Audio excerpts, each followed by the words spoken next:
નમસ્તે મિત્રો, ફરી એકવાર આપનું સ્વાગત છે અચાનકમાં. આજનો વિષય થોડો વિશેષ એટલા માટે છે કે આ વિષય મારા પોતાના મૂળ ગામ સાથે, ભાવનગર સાથે જોડાયેલો છે, મારા ભાવનગર ગામના વિસ્તાર સાથે જોડાયેલો છે. અને આ વિષય ઉપર હું ઘણા બધા વખતથી કોશિશ કરતો હતો એક પ્રોપર રિસર્ચ કરીને, વિગતવાર આંકડાકીય બાબતો મેળવીને પછી મારે આ વિષયમાં આપની સમક્ષ રૂબરૂ થવું હતું.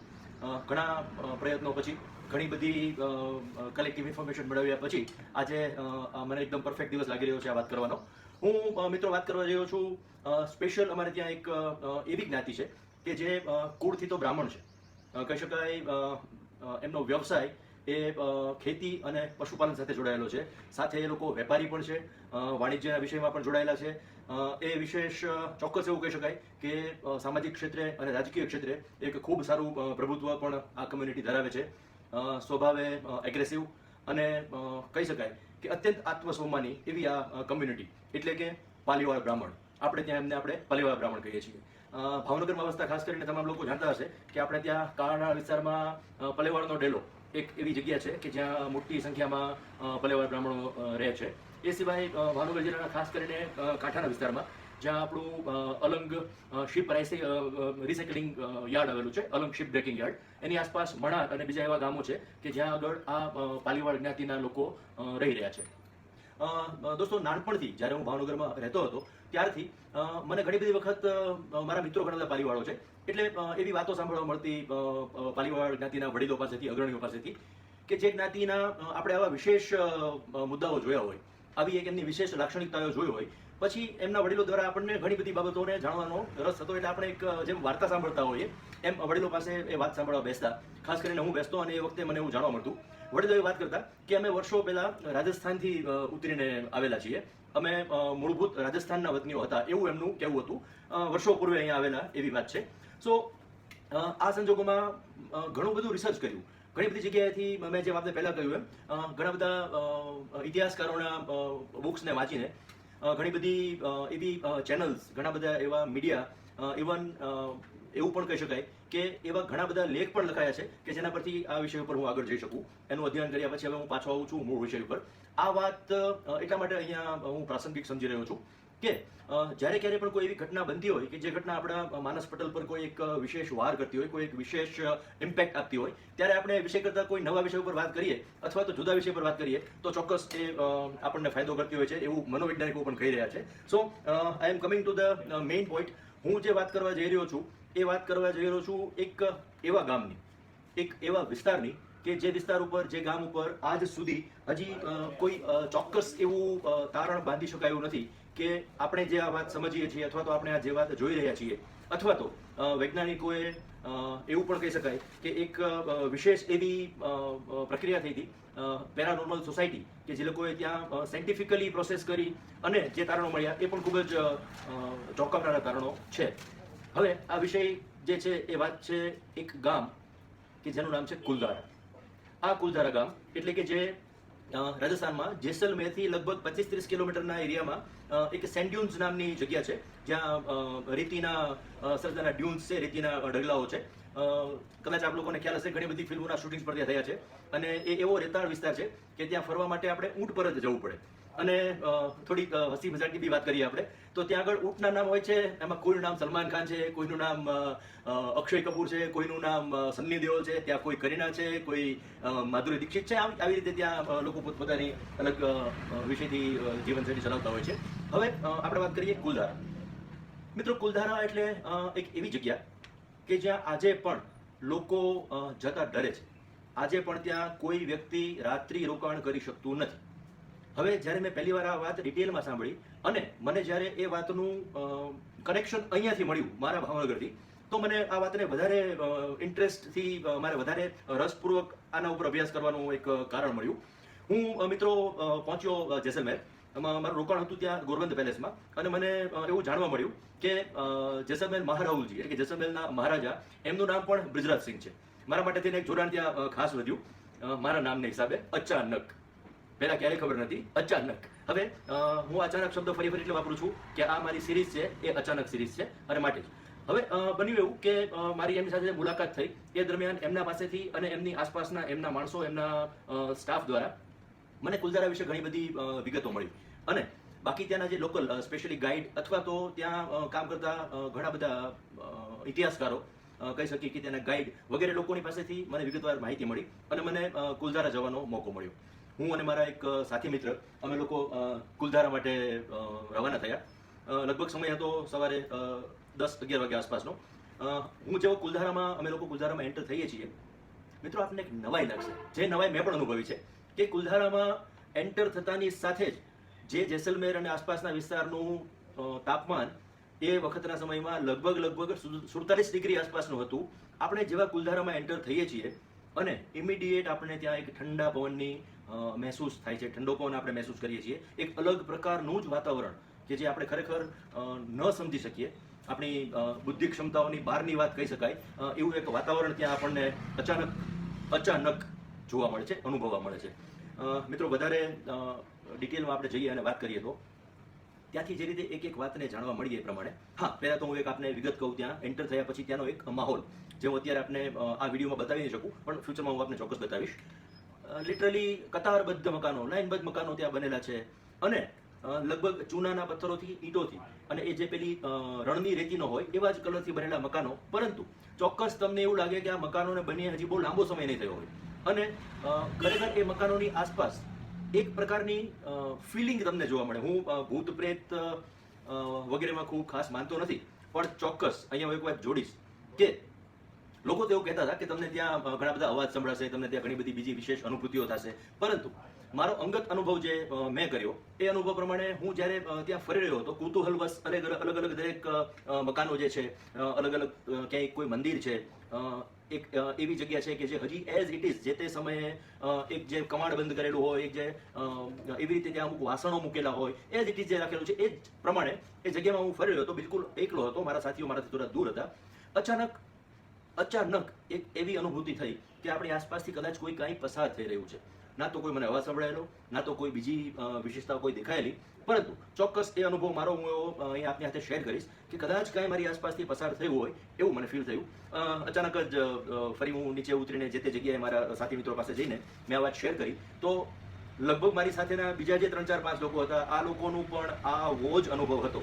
કોઈને ખરેખર ત્યાં કોઈ અવાજની અનુભૂતિ થઈ હતી, કોઈને મારી જેવી જ રીતે કોઈ વ્યક્તિ આસપાસથી પસાર થતું હોય એવી અનુભૂતિ થઈ હતી, કદાચ કોઈ લોકોને દૂર કંઈક ઘટના બની રહી છે એવો પણ અનુભવ થયો હતો. આ આપણે વાત કરી ત્યાંની પેરાનોર્મલ એક્ટિવિટીઝની. હવે આ બધું જે થઈ રહ્યું હતું અથવા તો આ બધું જે આજ પણ થઈ રહ્યું છે, હું ચોક્કસ આપને સૌને કહીશ કે જ્યારે પણ જેસલમેર કે એ આસપાસના વિસ્તારમાં જવાનું થાય તો ચોક્કસ કુલધારા એકવાર મુલાકાત લેવા યોગ્ય જગ્યા છે.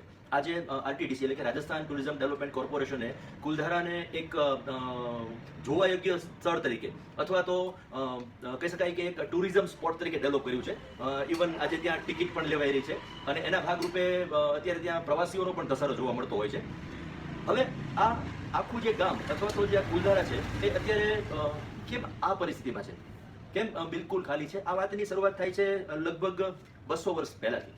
એવું કહેવાય છે, ઇતિહાસકારોએ જે અધ્યયન કર્યું છે એના માધ્યમથી હું આપને વાત કરું, જે ઓન રેકોર્ડ છે, જે આજે પણ ઇતિહાસના પાનાઓ ઉપર લખેલી છે. એવું કહેવાય છે કે આજથી લગભગ 201 વર્ષ પહેલા આ જે વિસ્તાર છે એ વિસ્તારમાં પાલીવાળ બ્રાહ્મણોની કમ્યુનિટી એ લગભગ 80 થી 90 ગામો, લગભગ એટલા ગામોમાં અલગ અલગ નજદીકના એરિયામાં જોડાઈને ત્યાં વસવાટ કરતી હતી. કુલધારા પણ એમાંનું એક ગામ છે અને આ લોકો એટલા બધા સક્ષમ હતા, એટલા બધા મજબૂત હતા, એવું કહેવાય છે કે જે તે સમયમાં આ લોકો ખૂબ જ પ્રતિભાશાળી, વેલ એજ્યુકેટેડ, એવું કહેવાય છે કે એ લોકોની અંદર વૈજ્ઞાનિકો પ્રકારના લોકો પણ હતા અને અત્યંત સમૃદ્ધ, આર્થિક રીતે પણ ખૂબ સારી જગ્યાએ પહોંચેલા. એક એવું ઇતિહાસકારોએ પણ જોયું છે કે એ સમયમાં એ લોકોએ ત્યાં આર્ટિફિશિયલ લેક બનાવેલા, તળાવ ઊભા કરેલા, જે આજ પણ ત્યાં અવેલેબલ છે. એ સિવાય જે તે વખતે ત્યાં ભૂગર્ભ જળને, વરસાદનું જે પાણી છે એને ભૂગર્ભમાં ઉતારીને ભૂગર્ભ જળ તરીકે પણ ઉપયોગ કરવાની એ લોકોએ જે તે વખતે પદ્ધતિ, આજથી 200 વર્ષ પહેલા એ પદ્ધતિઓ બનાવેલી. એ સિવાય સાથે એ પણ કહી શકાય કે આ એક એવી કમ્યુનિટી, મેં જેમ પહેલા વર્ણન કર્યું એમ, કે અત્યંત સમૃદ્ધ અને સાથે આટલી જ એજ્યુકેટેડ. હવે આ લોકોની એક પંચાયત હોય છે અને આ જે 80 થી 90 ગામ છે એ તમામ લોકો એકબીજાની સાથે ખૂબ જ જોડાયેલા હોય છે. આવા સંજોગોમાં એક એવી ઘટના બને છે. જે તે વખતે રાજ્ય શાસન ચાલતું હતું, રજવાડાઓનો સમય હતો અને આ સમયમાં એક ક્રૂર અથવા તો એવું કહી શકાય કે જે ઉલ્લેખ કરવો વ્યાજબી નથી એવો શબ્દોચ્ચારણ આપણે ન કરી શકીએ એવો એક દિવાન સાલમસિંહ, જેસલમેરના જ દિવાન સાલમસિંહ, એમનું કામ છે આજુબાજુના વિસ્તારમાંથી જે કોઈ પણ કર લેવાનો હોય છે, જે કોઈ પણ એક રાજ્ય શાસન માટે થઈને ગામોમાંથી જે રેવન્યુ કલેક્ટ કરવાની હોય છે, એ એમનું કામ હતું દિવાનનું. આ કામ દરમિયાન દિવાન એકવાર આ કુલધારા ગામમાં જાય છે અને એ કુલધારા ગામમાં મંદિરની આસપાસ એ એક દીકરીને જુએ છે, ખૂબ જ સુંદર દીકરી, યુવાન દીકરી. અને એ દીકરીની વાત વ્યવહાર અને એ દીકરી જે રીતે ત્યાં આગળ પોતાની એક પર્સનાલિટી હતી એના પ્રમાણે આ દિવાનનું એ દીકરી પર નજર બગડે છે. દુઃખદ રીતે એવું કહી શકાય કે એ દિવાન એ દીકરી માટે થઈને ત્યાં ગામમાં વારંવાર ચક્કર લગાવે છે અને 2-4 વખત તો એ દીકરીને ત્યાંથી ઉઠાવી જવાની કોશિશ પણ કરે છે. સદભાગ્યવશ આવી કોઈ ઘટના બનતી નથી, પરંતુ સાલમસિંહ દિવાન એ પછી એ ગામમાં એક જાસો મોકલે છે, એક ફરમાન મોકલાવે છે કે આ દીકરીને નજીકમાં આવનાર પૂનમની રાત સુધીમાં મારા બંગલા ઉપર મારી જ્યાં હવેલી છે ત્યાં પહોંચાડી દો, નહીં તો હું આવીને તમારા ગામ પર આક્રમણ કરીશ, હું તમારા ગામ ઉપર એટેક કરીશ.